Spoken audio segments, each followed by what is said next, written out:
Like I said, thanks again for all of you who have been attending these. I hope they've been helpful. I'll say this many times throughout this presentation. Feel free to reach out to us, email, whatever, and we want to help you, especially as it pertains to an infection control program. So we've talked a lot here. Let me get it on the right thing here. We've talked about a lot of the different pieces. And so that's what today's about, is trying to put these different pieces together. How do they fit into an actual infection control program? So I might just start, like I said, we don't have everybody on, but I might start with a little poll here, just to find out who has a written infection control program at this stage. So I'll just launch this little guy here. If you guys want to, you should be seeing it on your screen. I'll see if people are saying yes or no. Yeah, they're starting to come up here.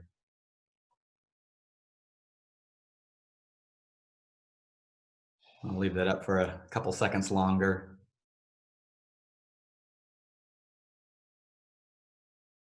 All right. Well, we don't have everybody on there, but it's kind of what I would expect is I would expect there to be less people say they actually have a formal program written up.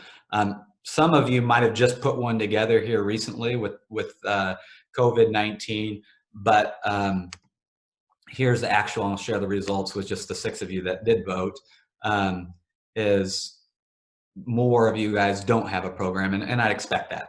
So hopefully, if we do this here in another week or couple weeks or whatever, those numbers will change, right? So I'm just going to jump into this thing. So we've talked these last several weeks about training. Remember, obviously, we've talked about cleaning and disinfecting. If you remember the cleaning, we talked about the microfiber and why it's so important to clean, not just disinfect. We need to make sure surfaces are cleaned, and the proper procedure for using microfiber with charging buckets, that kind of stuff. So we're not going to go back into that, but I'm just reviewing that a little bit. Disinfecting, we talked about dwell time, how critical that is. We talked about EPA list N for COVID-19, a little bit about the virus, but obviously we all understand why cleaning and disinfecting is important. One of the things that might be new for some of you is the testing. So I'm going to talk a little bit more about that today.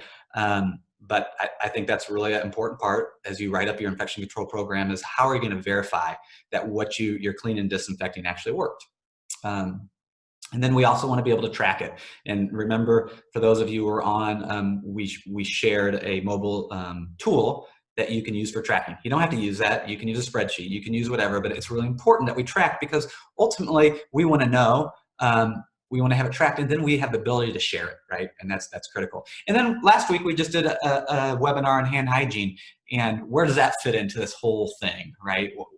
How does that fit into an infection control program? All right, well, I'm going to start with, as we talk about cleaning for health, this whole thing, this whole theory of proper cleaning and disinfection. Back when we were kids, our teachers used to say, hey, we got to know the who, the what, the why, all that kind of stuff. And I'm going to start with those things because I think they all apply today, right? So why? Why do we clean? I think we're all pretty confident why right now. We clean to prevent infection. We clean so people are safe. I'm going to dedicate a slide to each of these, the questions, but I think the why is truly, really, really important, especially from employee standpoint. I mean, I think about my children at home. The why. Why am I going to do this? And it often goes much better if I can explain to them rather than saying because dad said so, right? But why? Well, here's the reason why we do this. And a lot of times it's easier for them to obey to do it, right? And so we want that same thing for our employees, our staff. So I think the why is a critical part. The what we clean. So what surfaces? We're going to talk about critical touch points, right? So what is it that we're actually cleaning? And then when we clean. Another one of those W questions. This has to do with frequency. And as you think of an infection control program, that's really important. How often are we going to clean these surfaces, and having that as a part of your program? And then the who. And the who has 2 meanings here. To me, it means who's responsible for this area. Is it EVS Tech 1 or custodial number 3 or gym or whatever you want? Who's responsible for cleaning this area? But it's also the who, if you remember, well, we'll get into that, but how important the who is, what they actually do on a daily basis. And then the how. How do we clean? And that's something we've talked about pretty significantly with the disinfecting, with the cleaning. But that's important. It's part of the infection control program. Okay, let's talk about the why. Honestly, we've all just been answered the why over the last couple months. We want to control. It's a control infection. And we can see what happens when infection gets out of control, right? Tremendous loss of life, tremendous cost. And we're seeing it right now in the United States and all across the world. So this is a slide I put it for schools. You guys saw this in an earlier presentation. If you look at this, you can see there's costs associated with the flu, influenza. We've just experienced it with COVID-19. I have tons of these. I would recommend having the why and having some studies in your infection control program. Now, if you're a school, great, you can use some of these studies. If you're healthcare, there's tons of studies I could help you out with in your field as well. So there's a lot of these studies, but I think it's important to have it, why we're doing this. Okay, and then the what we clean. I call them the critical, actually common touch points is how we refer to these. I'm going to tell you right now, a lot of these slides are kind of focused at schools because Kaeb Sanitary, probably about half of our business is school business. But hey, you can put whatever you want in here. But what I would suggest is you identify the common touch points in your facilities and really even have a master plan. So your EVS, your custodians know what are the places that we really need to focus on a regular basis and a daily basis, right? So spelling these out and even maybe put them on a master map of where are these rooms, where are the keyboards, the computer lab, whatever. These are things that we need to focus on, all right? And then we talk about the when. This is frequency. I borrowed this slide actually from one of my cohorts, the Triple S friend up in the St. Louis area, and she's really good at this infection control stuff. But she breaks it up into 2 cleaning modes, right? Standard cleaning mode and outbreak cleaning mode. And this is something that would be a perfect part of your infection control program. You have whatever place in the facility, and you identify, hey, we're going to do this on a routine basis. Or our routine cleaning, we're going to be doing this daily. All right. So you see restrooms, you're going to be doing that daily. Classrooms, daily. What happens when you go into outbreak cleaning mode? What's the frequency you're going to change to? And having that already in your program. And you can see on this, these are just suggestions. All right. Everyone's going to have a little bit different.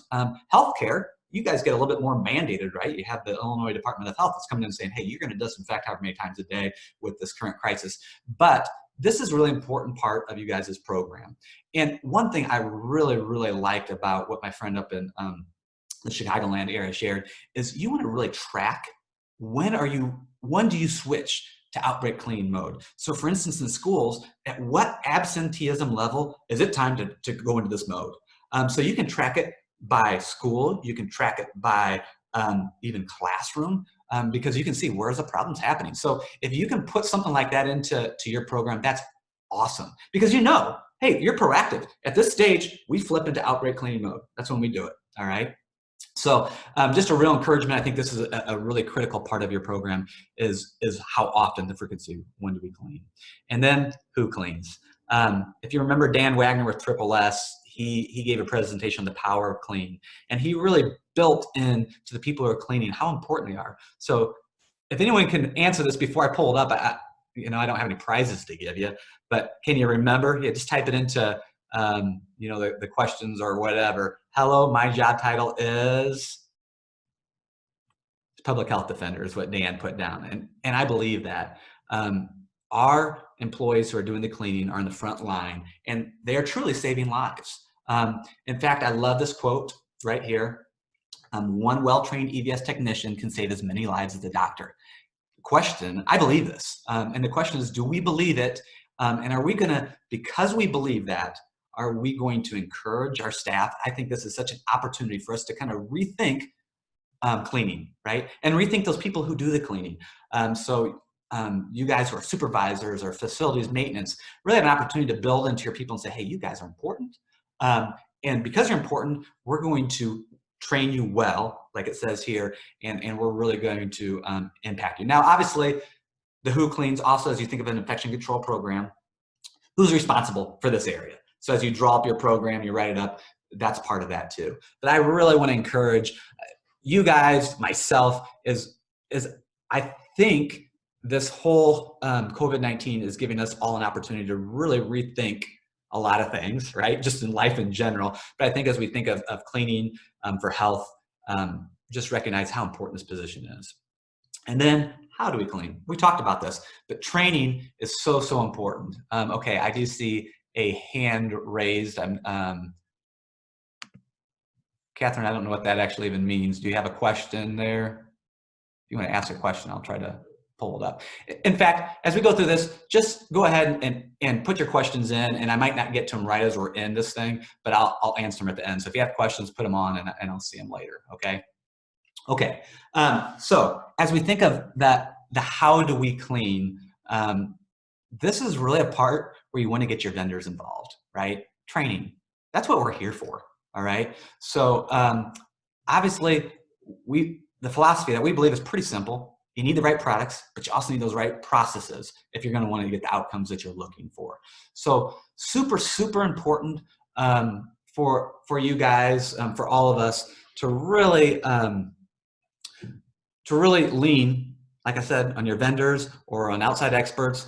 If you need people on site, we do that. These webinars that we've been providing, there's a lot of information out there, but really lean into your vendors for that training. I think that's a really important thing. Okay. So we talked about this and we had one whole webinar dedicated to hand hygiene. So where does hand hygiene fit is the question. Okay. Well, the CDC says this. Oh, shoot. Here we go. CDC says this: hand washing is the single most important means of preventing the spread of infection.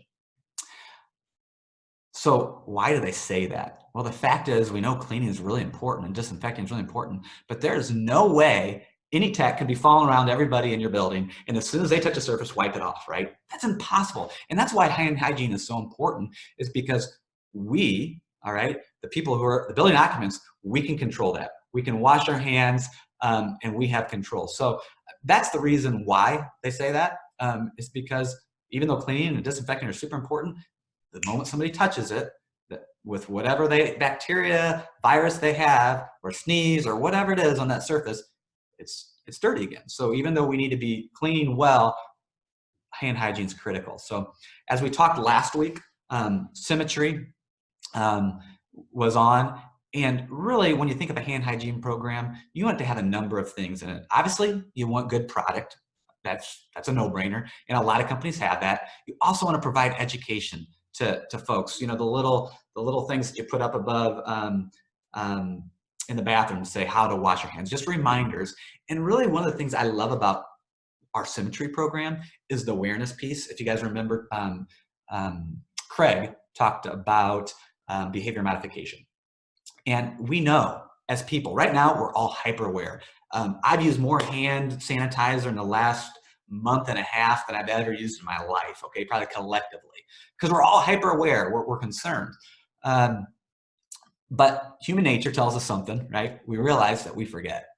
And so for the maybe next 6 months, year, maybe we're gonna do a good job, but we're gonna slow down our use. And what I love about that behavior modification, if you guys remember those slides, is what's happened when you put a little sign on the back of a sanitizer dispenser, and it's new, people see that dispenser, they go to it, and you saw the use go way up, it spiked up, remember? And then over time, it went back down, right? And then you flip that little behavior modification piece, and it spikes back up again because people see it and they're aware of it. So having a good hand hygiene program is critical. Knowing where to put hand hygiene, knowing where it fits in the flow. Obviously, in healthcare, it's different. We want it right there at the point of care.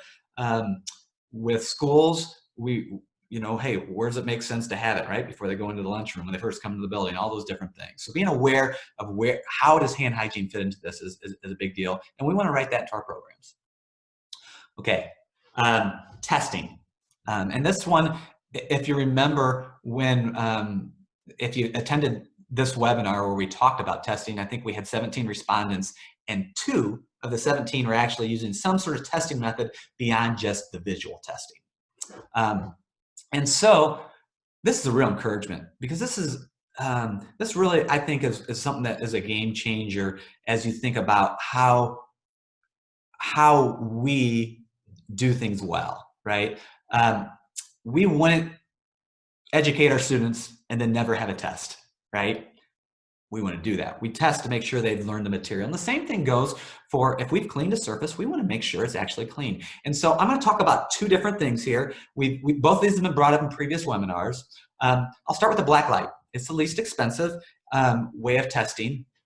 And what it does basically is you take a little UV marker and you as a manager are going to mark some of the surfaces that people are supposed to be cleaning, some of those common touch points, right? So maybe it's a light switch, you're gonna mark it, and then you're gonna go in the next day and you're gonna go with your black light and you're gonna, hey, did this get clean? It's twofold, right? It's a training opportunity. If it's removed, that's great. If it's not, you grab that tech and you say, hey, listen, we didn't clean how we need to here. We need to do better. But then obviously in the next slide, I'm gonna talk about the documenting. Which is really, really important. So this is a way that we can really verify if a surface is clean. And then we have ATP monitoring. And I'm not even going to try to pronounce what ATP stands for, but basically it's the energy molecule that everything has: animals, plants, yeast, mold, all of it. And so with the ATP monitor, we can see if those levels go down when we check a surface. So really, one, I'll say this: it is more, it's fairly expensive. It's more scientific, certainly, but what it does is really, to me, it's more of a validation tool. Is my cleaning method working? Because what you're going to do is you're going to swab a surface. You're going to put the ATP monitor. You're going to say, hey, did that ATP actually go down? All right, am I clean well? Where it's not as good, I'm just throwing this out there, is let's say custodian number one cleaned this bathroom 2 hours ago. And you go in and test with your ATP monitor and you get these high results. Well, what you might not realize is 23 students visit that restroom. And we said, hey, you can't go around following students or patients or whatever every time they go. So you test it, you gig poor custodian number one because he didn't do what he's supposed to do. Well, the fact is we don't know what's happening. That's where, if you're really wanting to have some solid results, the black light's great because you can see if the place was cleaned or not. Now, ATP is awesome for validating, for really saying, okay, hey, I know my cleaning method is working. So I just throw both of those out there. They're both great options for really testing, but it's something beyond just the visual inspection that you can say, yes, we did this, all right? Okay, so then the next one is documenting and sharing those results. We introduced this Gateway app, well, it was 2 weeks ago. And now, once again, you don't need an app to do this. This is extremely convenient, though. You can do it with a spreadsheet. You can do it other ways. But what I love about this app is, since it's an app, it's right there on your phone. It's super easy to share. So you can develop your own little, we call them missions, but it's basically just your little survey. And there's ones built in, but I'd suggest a very simple survey where it's maybe 10 questions that you walk into your facility and say, hey, is this surface clean? Is this, so you're gonna have some visual. Is it clean? What's it look like? But then if you have this, either one of those two testing methods, you check and say, okay, we got this. This was clean. You can mark it off and say, yes, we cleaned it.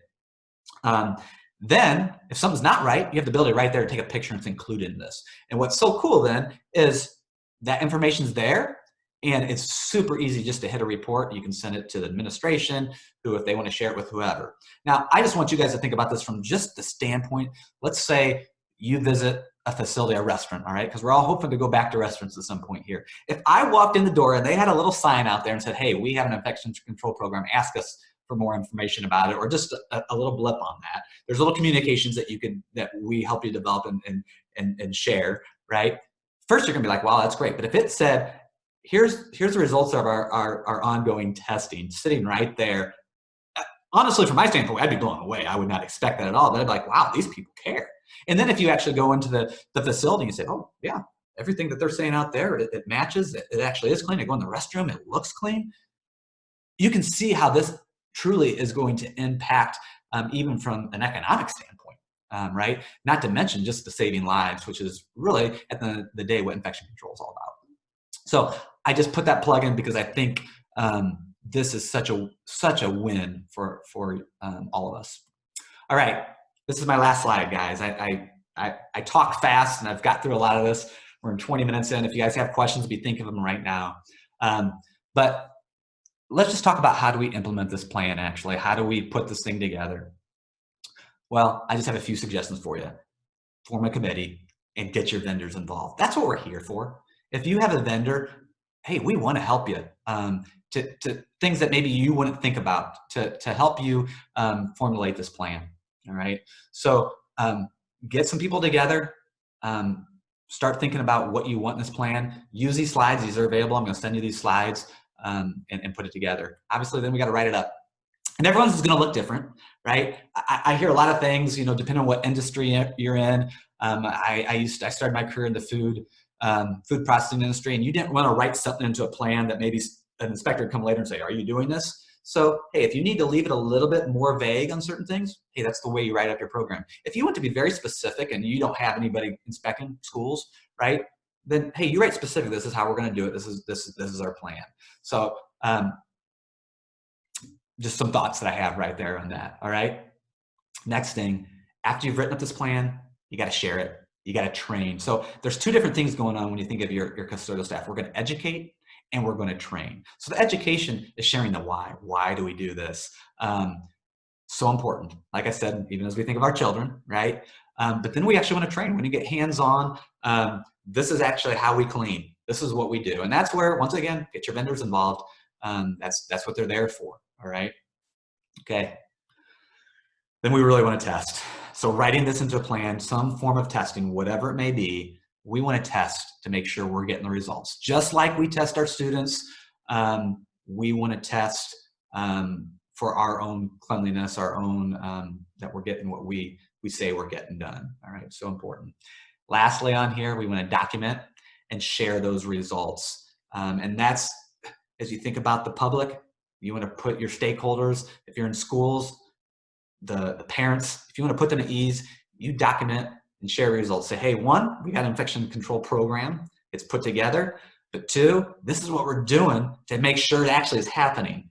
You do that, and people are they're gonna calm fears, right? And that's what we're here to do is calm fears at the same time. We're providing the service of controlling infection, but we want to also calm fears. So that's really all I have for you guys. If you do have questions, please throw them out there.